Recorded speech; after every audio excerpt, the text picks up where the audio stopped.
This is another episode of Standup Comedy, your host and MC, celebrating 40-plus years on the fringe of show business. Stories, interviews, and comedy sets from the famous and not so famous. Here's your host and MC, Sprague Edwards. Hi, and welcome to this week's show. Hey, I want to do something totally different, and I need to beg your indulgence. My whole reason for being in the comedy business comes from my sense of humor, and that came from my dad. And I just need to share with you a little bit about my dad and how his life went and how maybe it affected me and my sense of humor. Now, my dad sadly passed away last year, but not that sadly. He had a great life and he did a lot of interesting things. But before he passed, I had a chance to interview him. Now, it was about a 90-minute interview, and it was really mostly just to get on record his life story. But because my sense of humor came from him and our appreciation of comedy, I thought I'd share with you a few minutes of his life as he would tell it. This will be about 20 minutes, and then like every other podcast, I'll end it with some great stand-up comedy, and this week featuring my dad's favorite stand-up, Pat Paulsen. So I know you'll enjoy that. So sit back and listen to the funny ramblings of my dad as he talks about his life from early schoolhood in through the Army and a job after that. And I hope you find it interesting. It's certainly got some nice historical pieces, and I think it's kind of funny.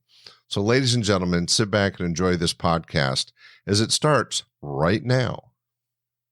One of the reasons that I ended up going into comedy and Laughs Unlimited was that I was raised by a very funny guy who had a great sense of humor. As a traveling salesman, he was always quick with a joke and always shared lots of funny moments with me in my life. Yes, my lifelong buddy, my father, Sprague Edwards. Yay! Well, and the crowd goes nuts. Hey, welcome to the podcast, Dad. How you doing? Just fine, thank you. And it's good to be able to chit-chat with you a little bit. We have known each other a long time. And most of your life. Yeah. And I just wanted to get an opportunity to share with the podcast listeners about where I came from, and that means how I was raised in a somewhat funny environment, or at least appreciative of comedy and entertainment through you. Junior high school was very interesting. We were always in trouble. Every morning we had to go to the dean of men and get swatted with a fraternity paddle. But he let us put stuff in our back pocket so it didn't really hurt much. That's kind of nice of him. Yeah. But our gym teachers, there was a guy named Mr. Patrick, and he hit you with a fraternity paddle right as you get out of the shower, and that really hurt. Wow. Corporal punishment in school. Those were the days. I should point out to everybody, my father turned 89 a few months ago. So these memories go back to a time when they didn't have the rules and concerns they have in the public today. But corporal punishment lasted well into my school years. Going to Catholic schools, you could get swatted by a ruler here and there, but never a big paddle. So I guess it got lighter and lighter. Now I think they just put kids in the corner, which is really no punishment at all because they take their phone and they're entertained. And they have to wear a little dunce hat. Yeah. One thing was sort of fun. He got a job. His mother was a nurse in the doctor's building. It's 10 stories high. She got him a job as the elevator operator. So we used to go down to the basement and play cards and horse around until the bell rang. And then Dick would jump into the elevator and just take it up. And there's a bar across the bottom of the elevator. One of us would grab the bar and go up till where it went up. And then the only problem he had was to be sure to jump off before the elevator pushed you into the ground. Oh, wow. But it was kind of fun. And scary, but fun. Oh, yeah. Crazy high school kids. Oh, well, yeah. But Seller's mother worked for the state of California employment office. And she said one day this wizened little old man came in and said, "Do you know any young men would like to go to sea?" And she said, "I know one," her son, And he said, "Well, I need 3." So I was only 17, so I had to get my parents' permission. And one thing I give my parents a lot of credit for is they gave me an awful lot of freedom. And in other words, they figured out that I could take care of myself and I wouldn't embarrass the family or anything, whatever I did. And they supported you, which is nice. Yeah, well, they didn't. Yeah, until I was 17, then they got the hell out of there. But anyhow, we got a ship. Now there's a trick there. You have to have to get a ship. You have to have seaman's papers. To get seaman's papers, you had to have a ship. That's kind of a catch-22. Right. So we had a ship. So we ran over to the Coast Guard and got our seaman's papers as ordinary seamen, and went on board and spent about a month cleaning the ship up. And then we decided it was time to go to sea. So we went over to get some scientists and students of oceanography and stuff like that on board. It was a survey ship for the Fish and Wildlife Service in the Department of Interior. It had been a 3-masted schooner, so it had this huge hull on it made, what do they call the thing on the bottom? It's the hull. No, that's the rudder. I'm not a boat guy. Sorry. But it was steel, and it was still on the boat. And of course, originally it was a beautiful 3-masted schooner, and the Navy took it over during World War II, chopped the forward mast and the aft mast off, cut the mizzen mast in half, put a house on it, 2 diesel engines in it. We still the keel. We still had the keel. Ah, there you go. Yeah. You had the steel keel, and the military converted it from a sailboat to a powerboat. Right. And so anywhere a wave came within 30 miles or so, the boat would just rock like crazy. And of course, without that keel, lots of waves in the ocean. Anyway, we headed for the Chevron docks to fill up with fuel, and Sellers was at the wheel, and the captain was standing next to him. And as we're hit probably about 5 or 6 miles an hour or knots per hour, we're heading for the Chevron dock. And I can see Dick arguing with the captain about, don't we think we should put it in reverse? And I guess he said no. So I saw we were going to hit the dock, so I laid down on the deck so I wouldn't fall and get knocked down. And we hit that sucker, and asphalt and timbers and everything was flying. Everybody on the dock went running for land. And it was a real fiasco on it for our very beginning trip. Well, that's interesting because I knew you were in the Merchant Marine, but I guess not being hearing the stories in a chronological, I thought it was after your time in Korea during the Korean War as a paratrooper. So you were actually a teenage seaman in the Merchant Marine. And then, okay, so you did that for how long? 1 year. 1 year. And one of the most exciting things was I'm 17 years old now, and I'm at the wheel, and we hit a hurricane. And I got to ask, why would they let 17-year-olds drive the boat? Because that's my job. Oh, really? Yeah. A regular seaman first class could still steer the boat? There must be a captain on deck. There's an officer and 2 seamen on each watch, and we'd switch off on who was steering. Oh, anyway, wow. I was steering, and It's a lot of responsibility. Well, he comes up with this hurricane, and the captain comes over and says, "For God's sakes, Edwards, don't get in a trough or we'll be swamped." Okay. Wow, that's a lot of pressure. Well, it's 30-foot waves, and I look out the window. All I saw was water, and then we get up to the top of the waves, and all I see was sky. And we had this big picture window. It was a little unnerving, but eventually it died down, and we just followed it rather than trying to battle with it. And when it calmed down enough, we turned around and went back to where we were supposed to be. 1950.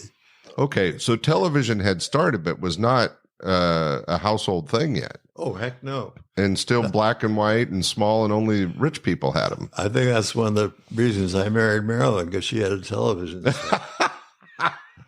So you married my mom because she had a TV? Yeah, we got Ouch. we got to watch a real funny Jewish guy. Milton Berle? Milton Berle. Yeah. Well, close. Merle and Milt. No, that's good. Milton Berle, yeah, was huge in radio, and then he was one of the successful people, him and Red Skelton and a few others that were able, Bob Hope, to convert over to TV. Right. That wasn't the reason I married her, but it was a pull. So now you're in junior college. Where'd you go after that? Well, that's when the Army wanted me. Oh, and were you drafted? No. They wanted to draft us. Well, I said, well, we got to go somewhere. And I said, let's go to the Navy. I mean, I really love the ocean. Chuck said, oh, no, I'll get seasick. So we had a lot of friends that were in the 82nd between wars. They had to train in gliders, which wasn't much fun, plus jumping. And they said, the food was pretty good. And being the nation's top branch of the service, it was fun. You get to march in a lot of parades. So we went down and joined the Army, specifying we wanted to go in the airborne. And then that Monday, we were in Fort Ord getting processed. The draft board called and wanted to know where the hell we were. And the school wanted, we also enrolled in West Contra Costa, so we'd be in school to make the transfer. And they wanted where we were. And my mother said, well, he's in the Army. He can't be in the Army yet. I've already been in for 2 days. Anyway, you kind of beat them to the punch. Yeah, and which is really smart. We got processed in Fort Ord, and what was sort of interesting there, we had about 100 guys take your different tests to see if you could read and write and stuff. And there was 100 guys there, and then they wound up with 8, and then they wound up with 2, and I was one of them. And so you were the smartest of the bunch. Well, no, there was another guy just pretty much as smart, I think. But I wasn't really very smart, I didn't think, but there's a lot of people that are really dumb. Process of elimination, Dad. Yeah. So what did those last 2, meaning you and one other guy, end up doing? Well, they asked us if we want to go to OCS, Oh, officer training school? Yeah. Wow. Cannon school. And all I could think of was John Wayne in the jungle with a bar on the front of his helmet, looked just like a good target, saying, follow me. And I said, no, thanks. I'll stay enlisted. And plus, you had to stay another 6 months in the Army. And when you're 18, it seems sounds like forever. It seems like forever, yeah. But I probably should, because in real life, you do a lot more things that you do in the Army as an officer than you do as an enlisted man. More opportunities. Well, there's more things, you have more responsibility and more things to do. You don't have to just dig holes. And I've got a picture somewhere in a foxhole, and I look like I'm about 12 years old with this steel pot rattling around on top of my head. And I was thinking, boy, if I was an enemy, I'd head for me. I didn't look very threatening. You weren't too intimidating, I huh? wasn't intimidating at all. But you had signed up in the airborne as a paratrooper, and that training must have been interesting. Well, that was really interesting. But we had to spend 16 weeks taking basic training. Mm-hmm. When we first got there, they were so short of supplies and stuff. I had to wear my civilian shoes for about a month before they got an size 12 shoes. Wow. Now, where was this? Was this Fort Roberts. Fort Roberts. Camp Roberts. Where's that located? San Luis Obispo. Yeah, okay, I've seen it. It's Paso Robles, actually. I've been by there, yeah. All summer, it never went below 100. Wow. It's interesting. I've driven by there several times. And in fact, Jill, my wife, by the way, who's in the government service, had a meeting there. And so we were actually on the base, and I didn't know your connection with it. I lived there for almost 4 months. Wow. Well, 4 months, 16 weeks. And I thought these were kind of interesting. The first day we were there, they asked who had a B uniform, which is like they had an A uniform, which was the best, and a B was pretty close, and then the rest were fatigues. And I said, that can't be a bad job. Chuck, let's volunteer for it and we'll get extra points. So we did. And they took us a little PX, gave us an unloaded M1s, and said no more than 10 people can come into the PX at a time. Well, just about ready at quitting time, here comes a company of guys who've been out in the field for, I don't know, a week or so. And this corporal who was in charge came up and said, of course, we didn't even know how important a corporal was. He said, my men are hungry. I says, well, they have to come in 10 at a time.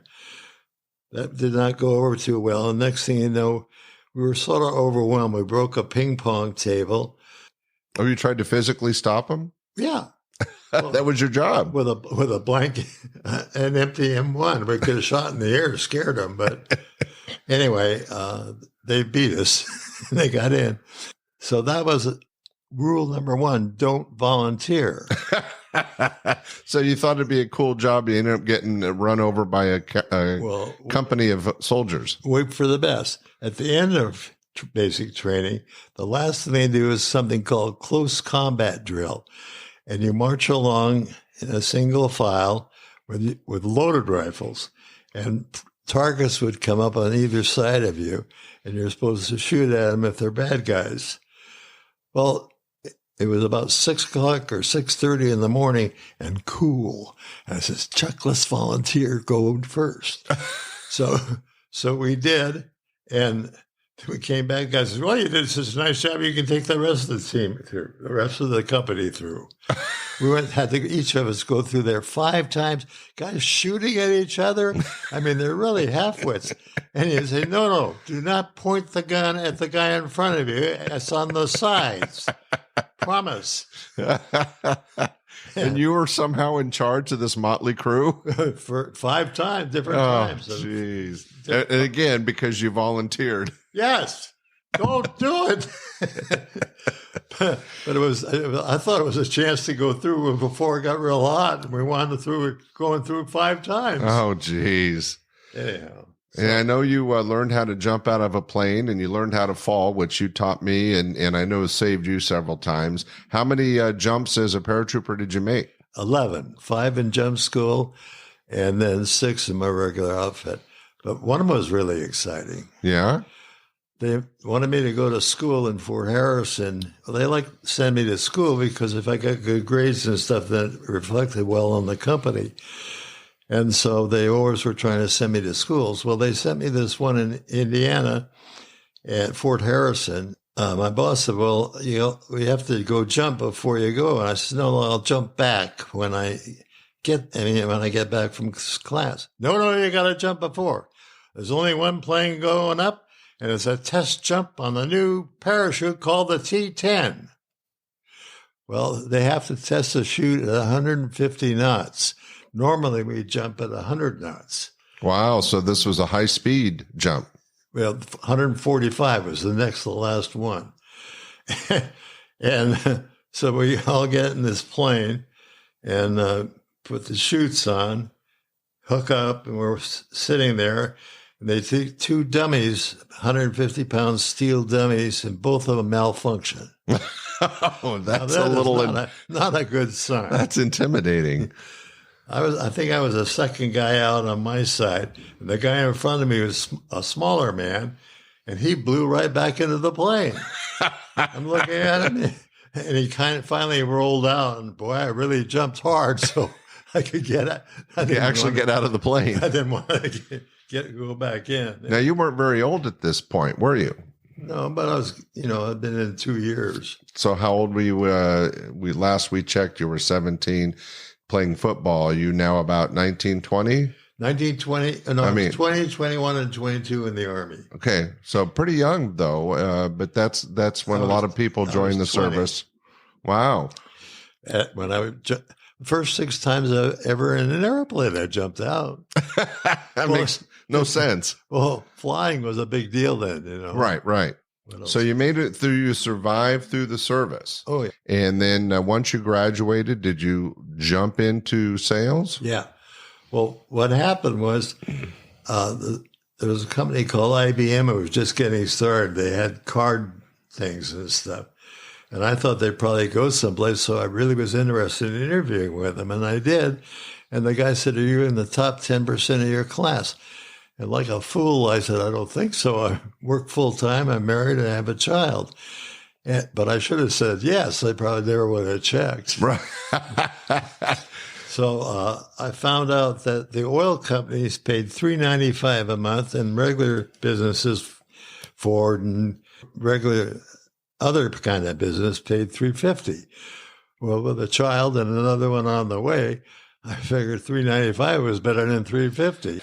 Well, and I think that was what was fun for me was introducing you to the various comics. You mentioned we went to lunch once with Gary Shandling, and you got to meet Seinfeld before he had his show, and the list goes on and on. But what's interesting is because I have a respect for the history of comedy, and I think that comes from you, and I don't know if you remember, but it was because of you I booked Pat Paulsen, and I brought Soupy Sales in, and some of the classics of comedy that weren't really, I mean, they were stand-ups, but not really. Soupy Sales wasn't really a stand-up, but, you know, had an act. And, of course, Pat Paulsen, the perennial presidential candidate, and we ended up being really good friends. But that was kind of my homage to you. These were people that you respected and liked in comedy. Thank you very much. But they were funny. Yeah, no, they were definitely funny. And then I know that I had a chance to invite you to Tahoe once, and we hung out for a whole day and a night with Harry Anderson. That was one of the best nights of my life, really. He was just a delightful man. And even his opening act, what was his name? Sinatra. Sinatra? Yeah. The opening act for the show in Reno. Uh-huh. The guy's name was Sinatra. Not Frank. Not Frank. No, not even Frank Jr. It was just some guy named Sinatra was opening up for Harry Anderson. Yeah. Oh, that's funny. I don't remember that. Well, there you go. Yeah. It's the mind. Yeah. Well, he introduced me to Turk Pipkin and Jay Johnson. And Jay Johnson, the ventriloquist from Soap and other TV shows, was a regular co-act with Harry Anderson on the road, along with Turk Pipkin, who was a juggler and comedian. But we had a chance to run into him and spend an evening with him. But I think it was really fun for me, and maybe just out of trying to, you know, make your dad proud of you or make your parents happy. It was always great to have you visit the club and be able to see not only me on stage, but the talents that we did. So thanks for being around for that. I knew he was always faking it. Who? You. Oh, what do you mean I was faking it? No. I'm just absolutely amazed. He and Bob Stovner and a guy married to a girl named Fawn. And Mac and Fawn. And Rich Giannichini. Yeah. They started with absolutely nothing. They went in the basement of the Firehouse, which is a fancy restaurant in Old Town, and they made a club out of a basement full of pipes holding up the upstairs. Yeah, it was an interesting time, and it led to something. But it really came from being able to share what was, I thought, important to me in my thrill of entertainment and comedy with what you raised me with, which was a good sense of humor. You know, I'll give you a quick analogy. Mom was always into painting and gardening. And for whatever reason, as an adult, I have no talent at all, but I have a real appreciation of art, which led me to own several art galleries. And I still have kind of a green thumb when it comes to gardening. So, I mean, I picked up things as a child that stayed with me through my adult years. So thank you for that. I've always had a black thumb. You couldn't keep anything alive? No. One of the trophy companies you worked for did the Oscars, right?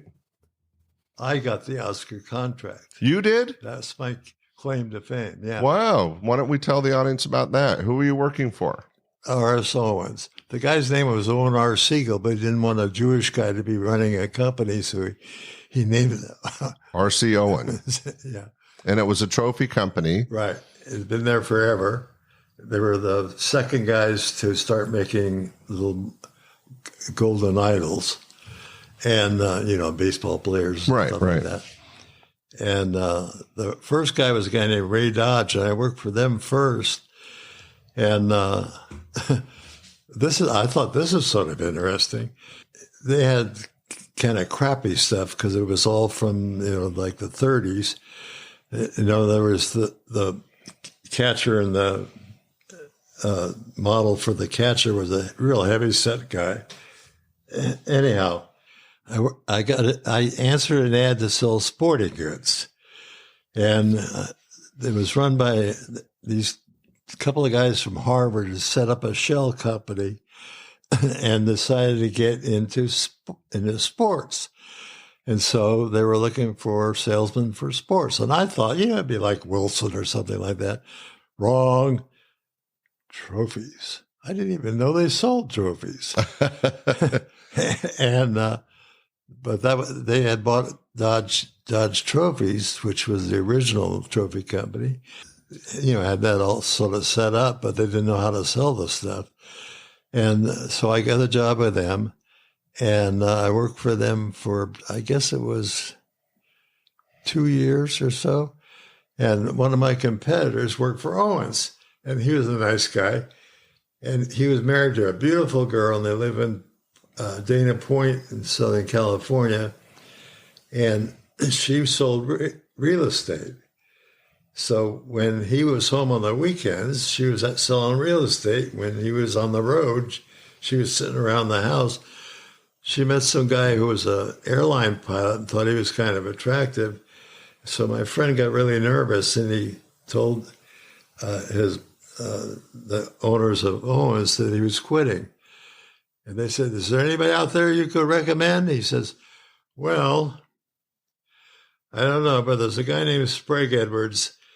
Either he had just been there or he was coming right after me everywhere I went." Oh, so you guys had the same territory and were running into each other all the time. Not very often, but I always sent cards out saying I was coming and stuff. So they called me up, and I was with Dodge. I was getting $250 a week draw, and always made much more than my draw. And then they called me up and said, "Would you consider coming to work for us?" I said, "I don't know. I don't know anything about you, except that you make trophies." And they said, "Well, we'll fly you back here. We'd like to show you around." So I flew back there, and they showed me around the plant and everything. We went in the office, and he says, "What do you think? Would you like to come to work for us?" And I said, $500 a week. He says, "We don't pay anybody $500 a week." I says, "Okay." And I started to walk. I said, "Would you take $450?" I said, in a heartbeat. Wow, that's a huge increase. Reminding from the beginning of this, when you were making $395 a month, now you're making $450 a week. Then that's just a draw, Yeah, and you were making more. I still made more. So how did you get the Oscar contract? Well, it came open or something, and Owen called me in, and he says, "Would you make a presentation to the Academy of Motion Picture Arts and Science?" I said, "I'd be glad to." He said, "If you get the contract, I'll give you $1,000. Well, what I should have said, if I get the contract, give me 2% of sales. Right. But I didn't even think of it. $1,000 seemed like fun. So I went down, made the presentation, got the contract. Wow. 76, I think it was. Wow, 1976, you took over the Oscars and brought the trophy manufacturing to R.C. Owens. That's a great success story, Dad. That's my claim to fame, you say. Claim to fame, right? Well, I think you've had several, including having me. But I think selling the Oscar to the Academy Awards. Now, does R.C. Owens still make it, or do you know if they lost it this year? This year they did. Uh-huh. So because of your sales pitch from 70, I think it was 76. 76 to now is all R.C. Owens, you doing the Oscars. So congratulations. Oh, we should, that's incredible. The Oscars. Yay. Well, that was an interview with my father, and I hope you got something out of that and enjoyed it a little bit. I certainly am appreciative of the fact that I had the opportunity to share that time with him. As I mentioned, it was about a 90-minute interview I did with him, and I kind of chopped it up and tried to just present what I thought was interesting or funny. And thank you for indulging me in listening to that. But hey, as I promised, we always have stand-up comedy on this show. So coming up right now is a short set from one of my father's favorite comics. He ended up being a good friend. I spent time worked with his daughter a lot, and it was a real joy to be a part of his life. Ladies and gentlemen, sit back and enjoy the amazing comedy of Pat Paulsen.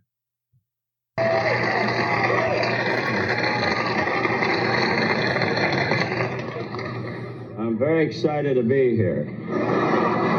I'd like to talk about the challenges we face in this election year. As I travel this great land, I hear complaints about auto workers being laid off, cheap imports, steel mills closing, the garment industry dead, foreclosures of farms, the homeless, pollution, problems of the aged, the threat of AIDS, child abuse, Middle East, Nicaragua, etc., etc. I hear these rumblings of discontent everywhere I go, and you know what I think? I think America ought to just shut up. I'm sick of this bitching and moaning.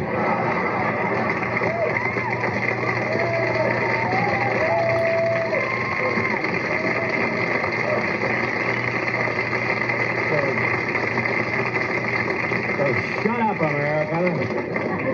If you don't like what's going on, get off of your butts and find somebody to take care of these problems.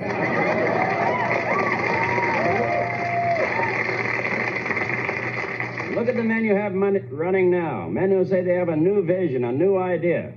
On the Republican side, George Bush.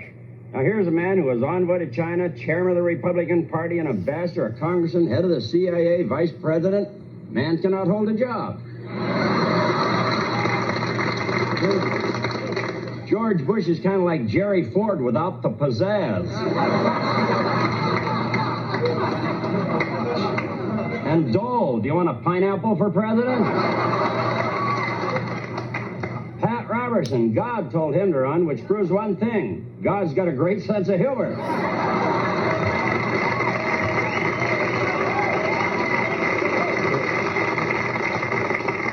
Pat doesn't have a prayer. On the Democratic side, we have Gary Hart back in the race. Now, Gary Hart gave new meaning to the old expression, walk softly and carry a big stick. I'll tell you one thing, you'll never catch me fooling around.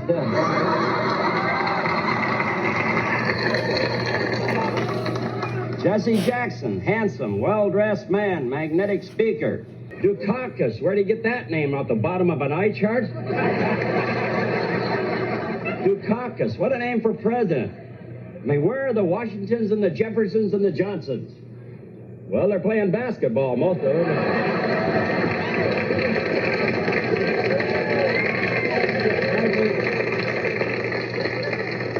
I think it's time we started looking for someone else to lead us. A man who will conduct his campaign in a decent, honorable way, with little hoopla.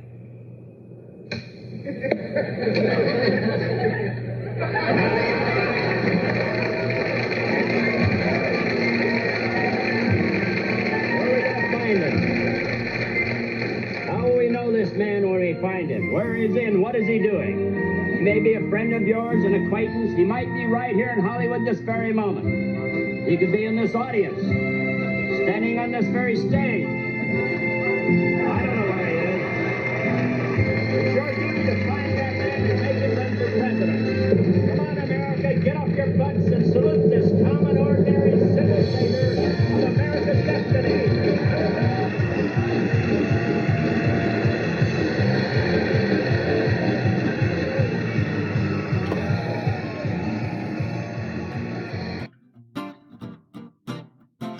We hope you enjoyed this episode of Stand-Up Comedy, your host and MC. For information on the show, merchandise, and our sponsors, or to send comments to Scott, visit our website at www.standupyourhostandmc.com. Look for more episodes soon, and enjoy the world of stand-up comedy. Visit a comedy showroom near you.